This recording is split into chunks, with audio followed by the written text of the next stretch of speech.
Jane Seymour has opened up about the struggles in her life after her third marriage left her bankrupt and penniless.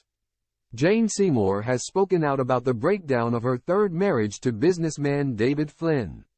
Jane, 72, spoke about how the father of her two children had not only cheated on her but left her a decade later bankrupt and penniless. Speaking exclusively to Saga magazine, she said, "That was one of the most awful periods of my life.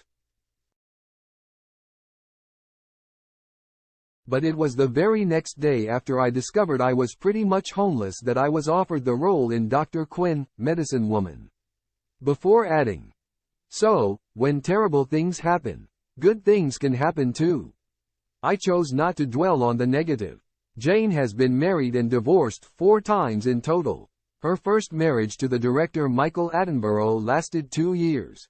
She then married Geoffrey Planer in 1977, which lasted a year, with the couple divorcing in 1978. Her fourth husband was actor James Keach, whom she was married to for 22 years before divorcing in 2015 after she allegedly caught him having an affair with someone she knew. Jane starred in Dr. Quinn, Medicine Woman from 1993 until 1998. The show was an American Western drama that followed the adventures of Dr. Michaela Quinn as she leaves her home in Boston for a new life in Colorado Springs. The show was aired in over 100, including the UK, France, Italy and Denmark. Elsewhere in the interview, she insisted that there is so much more to her than the Bond girl stereotypes. Jane played Solitaire alongside Roger Moore in the 1973 James Bond film Live and Let Die. She said, "I'm under no illusions about how a lot of people think about me. Bond girl, married 4 times, lives in Los Angeles, 72 years old, must have had surgery, and that's about it.